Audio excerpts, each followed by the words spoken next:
Assalamualaikum warahmatullahi wabarakatuh. Nahmaduhu wa nusalli ala rasulihil karim, amma ba'du. Sidang pendengar yang dirahmati Allah Subhanahu wa taala, kali ini saya akan memperkatakan satu perkara sahaja yang jarang diperkatakan, iaitu mengenai rahsia Allah menyembunyikan ketetapan Lailatul Qadar. Satu ketika Nabi SAW telah memasuki masjid, lalu dilihatnya seorang sahabat sedang tidur. Memang menjadi kebiasaan Nabi SAW di dalam bulan Ramadan, lebih-lebih lagi 10 hari yang terakhir, Nabi SAW akan memperhebatkan amal ibadatnya dan bergegas bersungguh-sungguh untuk membangunkan ahli keluarganya. Begitu juga kepada sahabat radhiyallahu ajma'in. Bila Nabi terlihat demikian, Nabi tak nak lepaskan peluang sahabat untuk mendapatkan kebaikan. Lalu diperintahkan Sayyidina Ali radhiyallahu anhu untuk membangunkannya. Sayyidina Ali pun telah membangunkannya. Kemudian Sayyidina Ali radhiyallahu anhu telah bertanya kepada baginda sallallahu alaihi wasallam, "Tuan adalah seorang yang selalu bersegera melakukan kebaikan, tetapi mengapakah Tuan sendiri tidak melakukan kebaikan tersebut?" Baginda sallallahu alaihi wasallam menjawab, "Mungkin," perkataan mungkin akan dihuraikan, mungkin dia akan mengingkari perintahku, sedangkan mengingkari perintahku itu merupakan satu kekufuran. Adapun mengingkari perintah kamu tidaklah termasuk di dalam perkara yang kufur." Nabi SAW menjaga maslahat ini. Bukan Nabi SAW menyangka sahabat tidak melaksanakan perintah Nabi. Dalam erti kata ikhtiyat, berhati-hati. Ada kala manusia dia bukan tak sedia nak bangkit, tapi dalam keadaan masa tu dia tak ada kemampuan untuk bangkit. Lalu dia menolak ataupun tidak melaksanakan arahan ataupun suruhan. Kalau ianya suruhan daripada orang biasa selain daripada Nabi, maka itu tidaklah menjadi satu kesalahan. Tetapi kalau mengingkari perintah Nabi SAW, itu adalah merupakan satu kesalahan. Nabi menjaga sahabat, sebab itulah dia wakilkan. Jadi beginilah Allah yang Maha Rahim, yang sayang akan hambanya dengan sifat rahmatnya. Tidak ingin, tidak rela melihat hambanya itu melakukan dosa, lebih-lebih lagi di dalam malam yang begitu agung, Lailatul Qadar. Kalaulah Allah Subhanahu Wa Taala telah menetapkan Lailatul Qadar dan semua orang maklum tahu, sedangkan di kalangan manusia ini segelintirnya, bukan semua, memang tidak boleh meneruskan kehidupan kecuali dengan melakukan maksiat, dan mereka telah melakukan maksiat di malam Lailatul Qadar, sedangkan dalam keadaan mereka itu tahu malam tersebut itu adalah malam Lailatul Qadar. Dan memberanikan diri mereka untuk melakukan dosa. Dan ini adalah merupakan satu perkara yang sangat berbahaya di sisi Allah Subhanahu Wa Taala. Oleh itu, sidang pendengar yang dirahmati Allah Subhanahu Wa Taala, Allah dengan hikmahnya yang kita tidak faham merahsiakan peredaran ataupun ketetapan Lailatul Qadar itu kepada kita, khususnya kepada pencinta-pencinta maksiat ini. Saya menyeru kepada diri saya sendiri yang terutamanya, dan sidang pendengar yang terdiri daripada segenap lapisan, termasuklah orang-orang yang Allah simpati terhadap mereka, iaitu pemaksiat, agar dengan penyampaian saya ini kita lebih memahami bahawa Allah rahim terhadap kita semua, termasuklah orang yang melakukan maksiat. Allah tak mahu mereka mendapat kerugian yang sangat besar. Sedangkan di dalam Al-Quran menyatakan khairun min alfi syahrin, sesiapa yang qamaha imanan wahtisaban, mendirikannya qiyam itu di malam Lailatul Qadar dengan keadaan benar-benar dia beriman dan mengharapkan ganjaran untuk usaha-usaha yang dibuat pada malam tersebut, iaitu malam Lailatul Qadar, lebih baik akan diganjari sebanyak, mengikut kalkulat kiraan alim ulama, 84 tahun 3 bulan kurang lebih.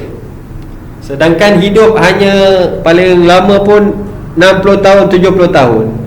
Tetapi dengan sebab satu malam itu, kesungguhannya Allah memberi dia ganjaran yang begitu besar, beribadat selama 84 tahun 3 bulan, dan ganjaran-ganjaran yang telah disebutkan sebelum ini.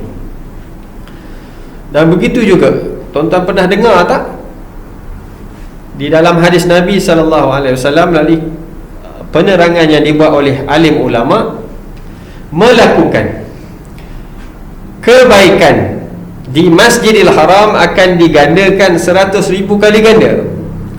Begitu juga melakukan kemaksiatan akan dibalasi dengan 100,000 kali ganda dosa. Untuk itu ulama menyatakan alangkah baiknya mereka-mereka yang dipilih oleh Allah Subhanahu Wa Taala bermustautin di tanah haram, khususnya di Masjidil Haram dan sekitarnya, yang dapat menjaga peradaban mereka sepanjang mereka berada di sana. Dan amatlah malangnya, boleh dikatakan begitu, mereka-mereka yang berada di sana, jasad mereka, tetapi hati mereka tidak ada di sana, dan melanggar peradaban sepanjang mereka berada di tanah haram. Dan beruntunglah mereka, adalah lebih baik daripada orang yang berada di keluar tanah haram, adalah lebih baik daripada orang-orang yang berada di tanah haram tetapi hati mereka tidak ada di sana. Orang yang berada di luar tanah haram, body jasad dia ada di luar tanah haram, tetapi hati dia berada di tanah haram, sentiasa menanti-nanti peluang, melonjak-lonjak untuk hadir ke sana. Apabila dipilih ke sana, akan menggunakan semaksimum taqah, kemampuan mereka untuk menghabiskan masa dia untuk mengabdikan diri dengan Allah Subhanahu Wa Taala yang maha agung lagi, maha pencipta dan maha segala-galanya. Tuan-tuan sidang pendengar yang dirahmati Allah Subhanahu Wa Taala, kita tak faham hikmah Allah Subhanahu Wa Taala. Allah SWT melakukan sesuatu perkara itu agar kita mendapat kebaikan yang banyak.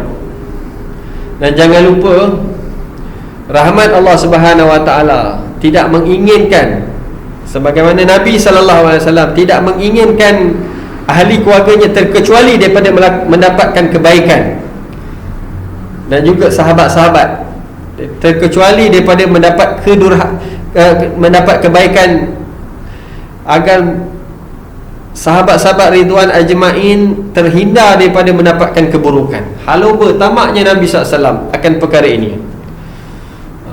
Jadi kita bersyukurlah, hari yang ke-28 kita berpuasa. Ada kemungkinan malam 29 juga Allah akan memberi kita Lailatul Qadar dan qiyam semasa beredarnya Lailatul Qadar tersebut. Dan mungkin besok kan, hari yang ke-29 malam yang ke-30, 29 malam yang ke-30. Malam ni adalah 28 malam 29, 29 malam 30.